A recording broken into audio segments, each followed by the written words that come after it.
exclusively on Disney Plus and Hulu. David Muir, the most trusted anchor in America, the most watched anchor in America. Thank you for making World News Tonight with David Muir, the #1 newscast in America. Wayne Johnson, movie star, global icon. Sexiest man alive. I get it all the time. My publicist doesn't like when I say this, but you can ask me whatever you want. Aloha, George, Michael, and Robin. That's for Robin. Good morning, America. Aloha from Hawaii, and you're welcome.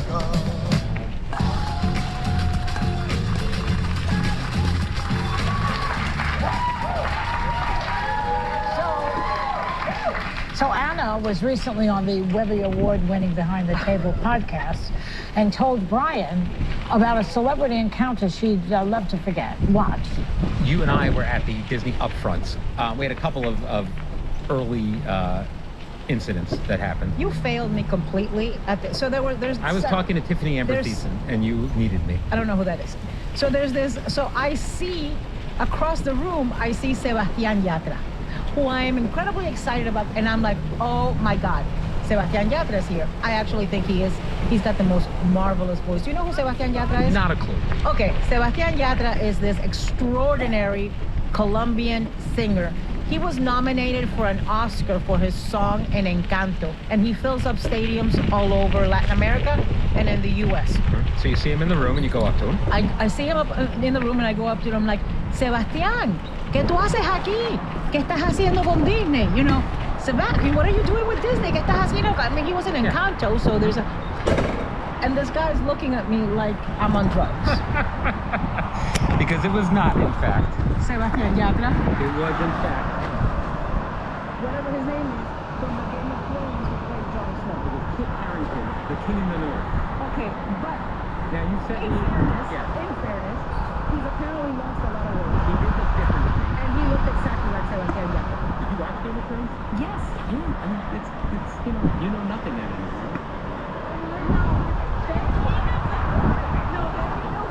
No, they look alike. They do. It doesn't Well, he matter. has I feel like he's lost a lot of weight. Jon Snow has lost a lot of weight. When you say to someone, what are you doing for Disney? Why are you here? Just think about that before you ask, because he's not there and he's not working. Well, actually, what do you mean? Encanto was a Disney movie. It's a couple years old. This is a new show. Maybe he's working on something. I gotta tell you, I'm with you on that. That they look exactly Okay, right. you guys clearly do not love Game of Thrones as much as we do. That is my favorite actor. He's also amazing in industry. They look exactly the same person. I am so glad I was not next to you. Well, wait though, Brian. Don't they look exactly alike? Brian was like who's always chasing, like knows every celebrity out there. Was confused as to who the guy was as well. Actually, so Alyssa and I saw him earlier in that day. And I confirmed I wanted to talk to him, but I was afraid it wasn't him. I didn't think Because you asked me I did. who it was, and I said I didn't know. I will weren't say, sure. Brian, I said to you, that is Kit Harington, and I would put all 3 of my kids on that. And you said, whoa, we're going there? Bet your kids, Sarah? Yeah, and I was right. I did not think it was Sebastian. You were playing with Savannah Banana. I didn't know. He and Whoopi were talking it up, and I want to know what they were chatting about. I kept Colombian, trying to not insert French. myself. It's not Sebastian. It's Sebastian. I didn't know who that was. So Kit Harington's in a great new Hulu show that I cannot wait Yeah, for, it and I'm looks so hoping we good. could book him and make Anna relive this No, I don't want to be there. Anna can lead the whole interview in Spanish. How much she understands. By the way, it got worse because then said more? No, Brian is lurking about in a after party, and he wants to meet this guy who is on this Marvel. Yeah, it was Tom Hiddleston. It was a gigantic star. So I don't know who this Tom Hiddleston is, and apparently he's a huge star. And there's 2 guys. There's 2 guys. Well, listen to this. Oh, there's 2 guys speaking to each other, and Brian's dying to meet this guy. So I go up to the 2 guys and say, look, I don't know which of you is the guy in Marvel, but here's Brian who wants to meet you. Which was humiliating, by the way. I did not want you to do that. But, Oh, no. Yeah, but then you got to meet the guy. I know, and then the entire conversation was about how you didn't know who he was and you'd never seen a Marvel movie in your entire life. And then it turns out the guy he was talking to was the head of marketing for Disney movies. Oh my God. Anna's brought along to keep everyone grounded. Yeah. We should also book Tom Hiddleston. I asked him to come on. He said he will. No, I asked him to come on. You were just starstruck. And then, hold on. And then, not only did you ask him to come on, you invited him to come see Bad Bunny with you in London. And then his reaction was, oh, my wife and I would love that. And then you said, I'm not hitting on you. I don't even know who you are. You said that? Yes. The whole thing is true. Okay, who else has a cringy celeb story that? Nothing that can live up to Anna's. Nope. Yeah, I've had a couple. I sang for Dolly Parton once. I tap danced for Kristen Chenoweth without tap shoes. Why would you sing for Dolly Parton? I don't Wasn't it on the know. air? Didn't we see it? They ended up airing it. It wasn't supposed to be on the air. But I also called Tyra Banks Tira. And then I told her that's how we pronounce it in Iowa. That's really bad. What a little liar you are. What a little liar. No, but it's well, this was before. Was that like a spur of the moment? Yes, because when you use Iowa as an explanation, everyone's like, oh, okay, I'm sorry. Really? So every friggin' time. You catch Tyra Banks on a bad day, she will disembowel you. She was actually so lovely. It was her and like a makeup person, and it was when I worked the green room at the Today Show, and I went in and I said, Tira, this, and I see her person like kind of giggling, and I was like, oh, I'm sorry, did I say something? She goes, the makeup person said, it's Tyra. The supermodel Tyra. Yes. And then I said, well, in Iowa, we say Tira. I don't know why that came up. What a rap. That's a new one. The Iowa rap. You can use it. Everyone can use it. Joy, you had a Steven Spielberg No, yeah, well, I was at a dinner with Steven Spielberg and I said, nice to meet you. And he said, I've been on your show. I was a little humiliated because to Steven Spielberg, you should remember. You should always just say nice to see you to everyone. I know, well, that's when I learned that. I did a job one time and I got up and I spoke and everything, and I heard people say, how could they afford to have Bette Midler here? They're like, they couldn't. They got Joy Behar. You're in. She's a real.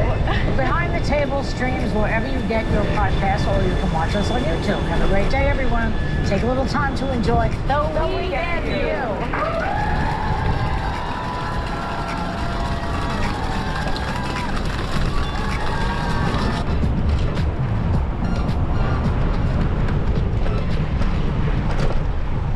Kind of getting to where you need to be. That's what I hope to build in the community, and it's so needed.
Right now on ABC News Live Weekend, scorching heat and deadly storms, the dual weather threat lingering today as millions head home from the holiday weekend. Plus fireworks, explosions, and injuries nationwide. The dangerous situation on the Brooklyn Bridge. A pilot reporting their plane was hit and the blast that rocked a Southern California neighborhood. And go with the flow, the stunning red card reversal at the World Cup. Why U.S. star striker Flo Balogun will be allowed to play tomorrow after a controversial call.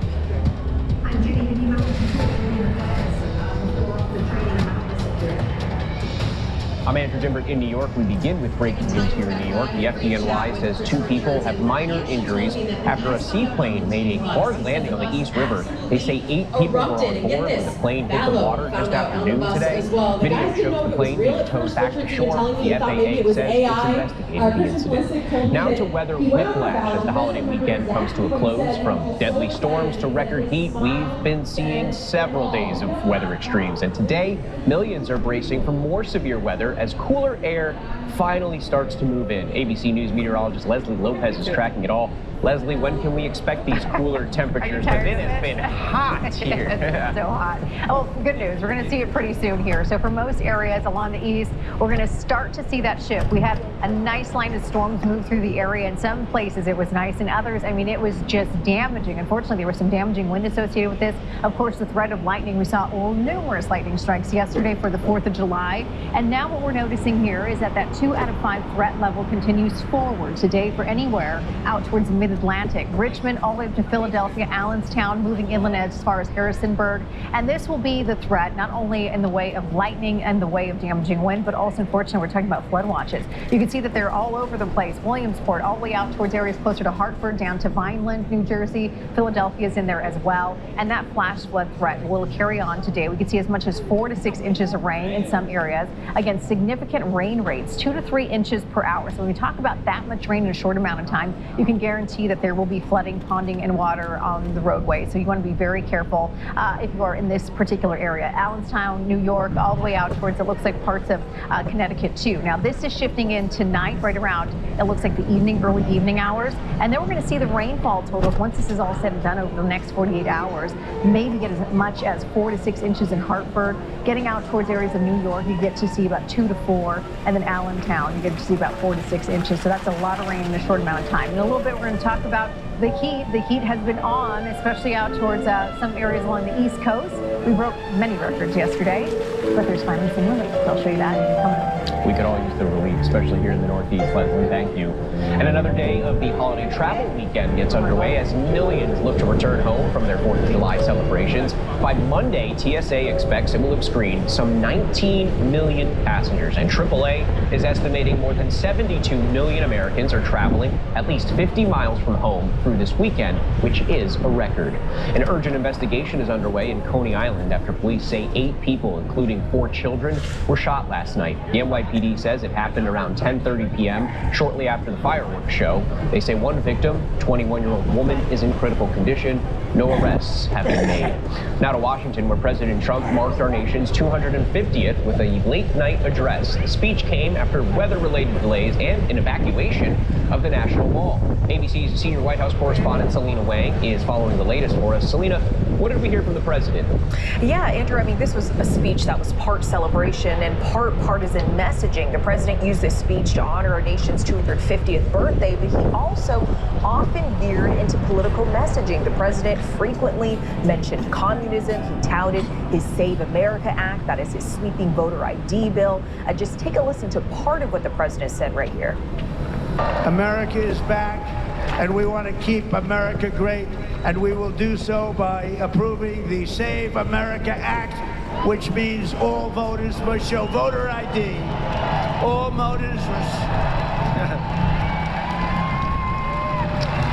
voters must provide a little thing called proof of citizenship.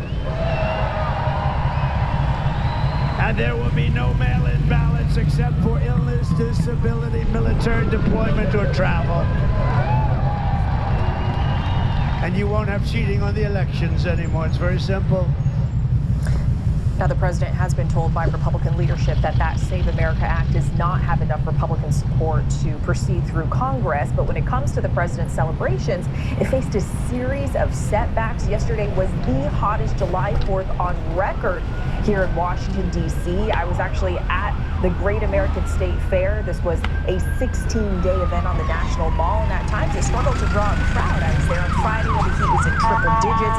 They ended up having to postpone the events because of the intense heat.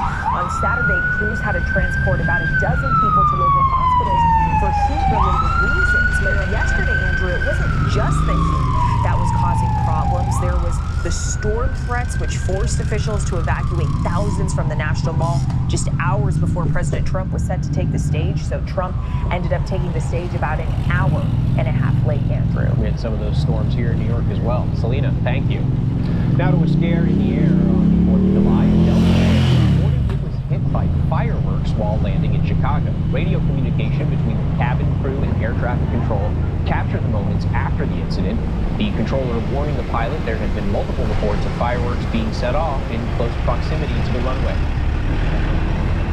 It's Tower. We just had a firework at a plane. Roger. We just heard the bang on the plane, so we'll have to take a look at it once we get to the gate. Delta says the aircraft landed without incident. Meanwhile, just outside of LA, police say one person is dead and 3 others are injured after a fireworks explosion in Chino. Investigators believe a large quantity of fireworks ignited, the blast lighting a car on fire and scattering a lot of debris across the front yard and into the street. You can see it there on your screen. Authorities say a woman in her 20s died at the hospital. Police say 28-year-old Darian Traydon James Jr. was detained and charged with involuntary manslaughter. It's not clear if he's yet entered a plea. And New York City got a little bit more than it bargained for during its 4th of July fireworks show. Fire broke out on the iconic Brooklyn Bridge, with 2 of the city's fire crews scrambling to put it out. Firefighters were seen dousing the flames shortly before 10 p.m. on the bridge, which had been closed to traffic during the show. The FDNY says no injuries were reported. Now overseas, Ukraine launching yet another large drone attack against Russia this weekend, with hundreds of drones targeting oil infrastructure and military sites near St. Petersburg. Ukrainian President Volodymyr Zelensky said he successfully hit targets around a naval base. Russia's defense ministry saying that nearly 500 long-range drones were involved in the attack, and says many of its regions are suffering fuel shortages as a result. Coming up, danger at the beach, from a shark attack to deadly rip currents, the life-threatening situations, and how you can stay safe. Also ahead, playing the reverse card, why FIFA is now allowing the star striker in the U.S. to play tomorrow. My lady is full. Book a free trial call today.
Streaming on Disney Plus and Hulu. This week, the slow-moving heat dome shifts to the southeast.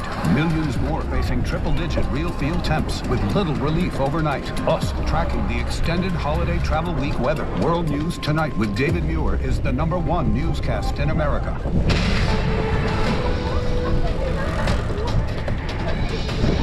We have some breaking news as we welcome you back. They'll go with the flow. Striker Florian Balogun will be available to play for the U.S. men's national team's round of 16 World Cup match against Belgium.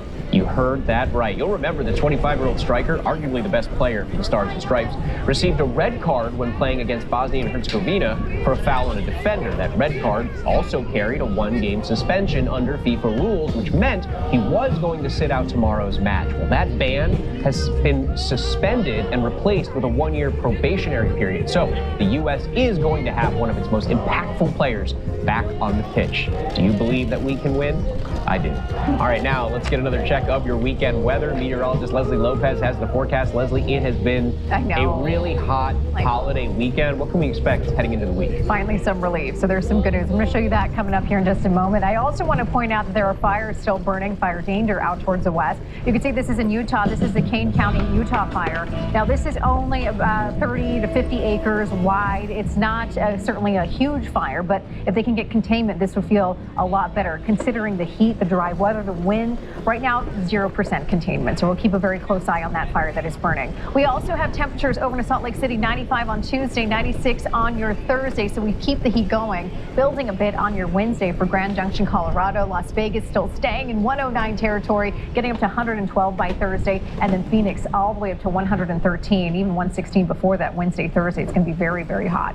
We're going to see that drought and wildfire conditions continue forward. In fact, the smoke that's billowing in the area is moving out towards Colorado. So they're dealing with very poor air quality. And I mentioned the heat. Well, we did have some record-breaking highs yesterday. Temperatures in Atlantic City, 106 degrees, down through areas of Washington, D.C., 103 degrees. It was incredibly hot on the 4th of July, certainly affecting plans there. Richmond, Virginia, 100 degrees ties the record. As we move forward, I did mention that there might be some relief in sight. I think you're going to like some of these temperatures, especially if you've been in these areas dealing with the heat for the last several days. We have heat advisories that are still staying at 104, 107 Wilmington. The Atlantic down through the south still hangs on to the heat, but again, we are on our way to relief, dropping our temperatures down to the 80s in Boston, 70s on Monday, 60s on your Tuesday. Heading into New York, it's going to be 82 degrees, 75 by Monday, 75 on that Tuesday that's ahead. And look at D.C., one of the hottest places. And 90s on Monday, rather on Sunday, then Monday, Tuesday, it's the 80s. So I think that's a really nice sight to see, especially with how hot it has been the last several days. Andrew, it's been some whiplash of that weather. Now, I'll be gone next week, of course. Oh, perfect. Enjoying the beautiful weather. That's the best time to leave. All right, Leslie Lopez, thank you.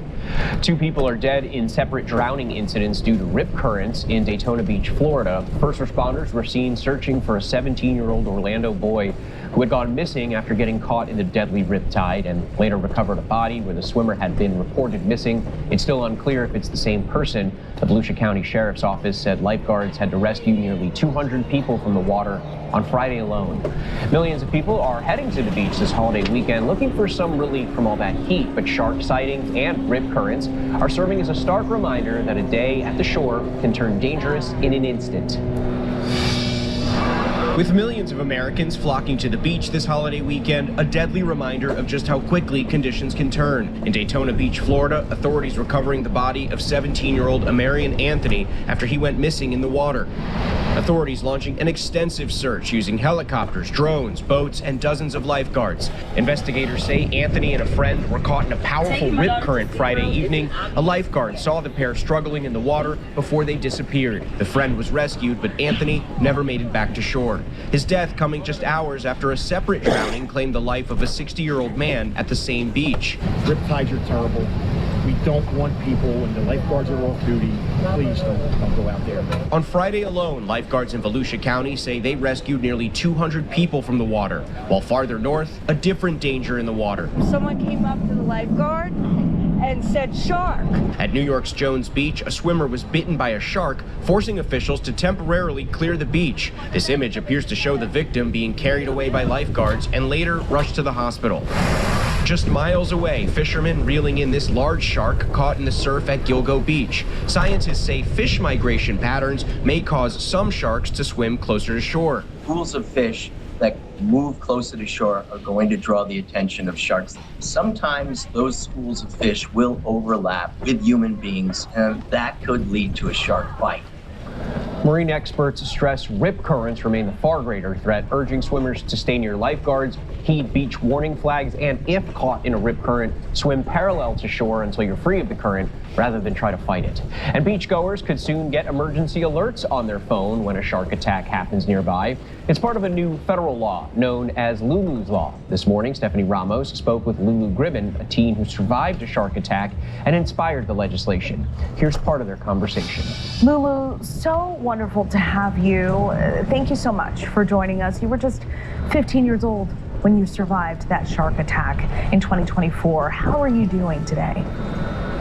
Well, I'm 17 years old now, so it's been 2 years since the accident, and I really loved how to play adaptive sports such as golf. I do a lot of public speaking, and I just passed Lulu's Law federally, which is a really big deal, and I even started my own foundation. So I would say I'm having a great recovery process. You really are, and that is a really big deal, starting this foundation and inspiring others.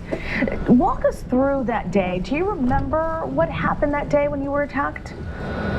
I remember it pretty vividly. I was swimming in the ocean about waist deep in water with a bunch of my best friends when all of a sudden my best friend screamed shark. So we all just started swimming for our lives. But in my head, I thought that we all needed to calm down. So I yelled, stay calm, but I was the only one who stayed calm, which ended in me getting attacked by the shark. And I lost my left hand and my right leg.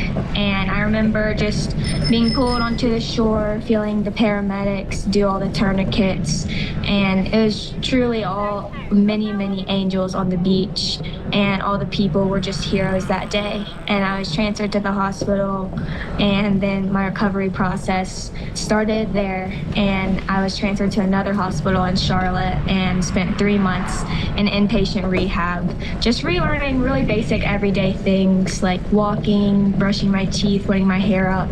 And I eventually walked out of the hospital, and now I am here where I have been recovering for 2 years, and I'm just excited to be here and just grateful to be alive. Absolutely, and so are we. You weren't the only person that was attacked by a shark that day, and you've said that had you known ahead of time, you wouldn't have gone into the water. And talk to us about Lulu's Law. This is what led to the law, is that right? Yes, ma'am. So 90 minutes before me, only 3 miles down the coast, there was another shark attack. And if I had known that, there would be no way I was in the water. So that definitely led to Lulu's Law. It's a common sense legislature where it says if there has been a shark attack in a certain radius, it will send an alert to your phone to allow the beachgoers to know that a shark attack has occurred nearby. And so that will help the beaches be safe. It will allow the lifeguards to know if there has been a shark attack and how to get their hands involved, and for the waters to be safe. And so I'm really excited about this law and to be able to now implement it across the whole country. Our thanks to Lulu Gribben and Stephanie Ramos for that interview. Coming up, building confidence, how you can calm your nerves and make a great first impression to land your dream job. Plus,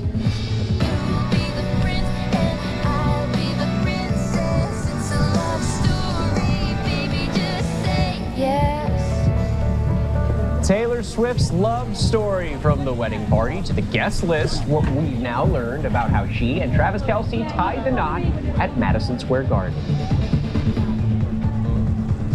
Lock in with deals on all your game day snacks and groceries. Store game day deals for a limited time on Uber Eats. No slip grip.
streaming on Disney Plus and Hulu. David Muir, the most trusted anchor in America, the most watched anchor in America. Thank you for making World News Tonight with David Muir the #1 newscast in America. You're watching America's #1 streaming news. Keep streaming with ABC News Live. Welcome back. Landing a job interview is exciting, but can also bring a whole lot of nerves. And if you've ever battled with imposter syndrome, overthink every answer, or wonder how to make a great first impression, you are definitely not alone. Joining me now for more is world's first sovereignty coach and founder of Soul Space, Camilla Greenberg. Camilla, so many people walk into an interview thinking, I'm not qualified enough. Is imposter syndrome more common than we realize? Absolutely. And in fact, it's actually a really good sign, because what it means is that you are stepping into a version of yourself that you've never been before. And thank goodness, because it means that you're growing. What's one thing people can do to sort of quiet that inner critic before the interview begins? We all say we're our worst critic, right? Yes, absolutely.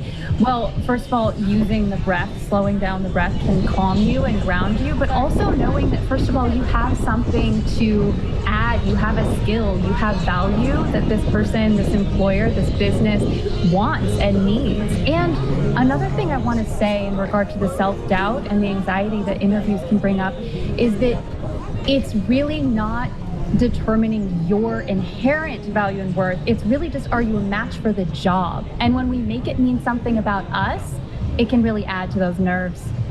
First impressions really matter. So what are some body language mistakes people make without even realizing it? And what changes can they make to help, sort of impact and help them across as more confident, come across more confidently?